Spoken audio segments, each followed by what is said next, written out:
Pagong at ang Kuneho. Isang hapon, nagkita si Pagong at si Kuneho sa daan.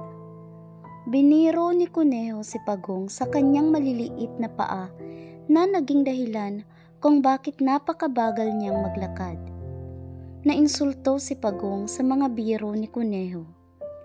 Sa kagustuhan ni Pagong na patunayang mali si Kuneho sa kanyang mga paratang, hinamon niya si Kuneho at nagsabing, "Kung gusto mong subukin ang aking kakayahan, bakit hindi natin daanin sa isang paligsahan? Maaaring mabilis ka, subalit malakas naman ang aking resistensya," ang hamon ni Pagong. "Anong paligsahan ang nais mo?" tanong ni Kuneho. "Kung gusto mo, ay unahan na lang tayong makarating sa tuktok ng ikatlong bundok," sagot ni Pagong. Nagalak si Kuneho sa hamon ni Pagong. Tiwala sa sariling magagapi niya si Pagong sa paligsahan. Bawat isa sa kanila ay nangumbida ng kanilang mga kaibigan upang saksihan ang kagilagilalas na paligsahan. Kinabukasan, umagang-umaga, marami ang nagsidalo. Dumating ang kalabaw na minsan na ring nakalaban ni Pagong. Ang kabayo, baboy, palaka, bibe, manok, aso, pusa, kambing, baka, pato, lawin, usa, baboy ramo at marami pang iba. Hindi magkamayaw ang mga hayop sa kasiyahan. Noon lang sila makakapanood ng ganoong klaseng labanan. Ang unggoy ang nagbigay hudyat ng pasimula ng paligsahan.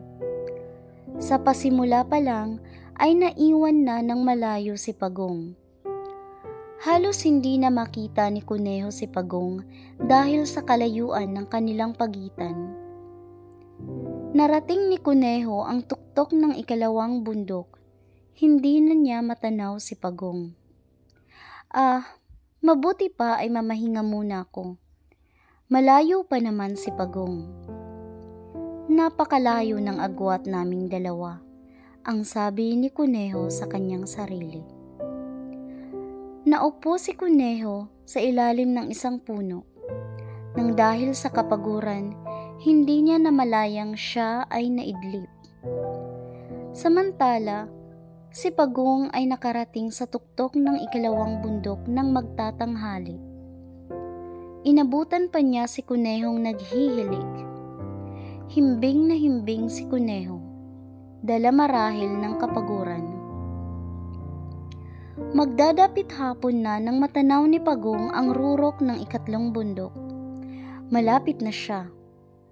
Noon pa lang nagising si Kuneho.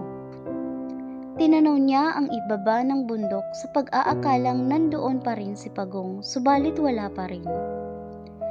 Sinimulan na niya muling tumakbo.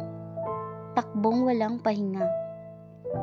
Laking gulat niya nang abutan niya si Pagong sa ituktok ng ikatlong bundok na namamahinga na. Hiyawan ang lahat ng hayop.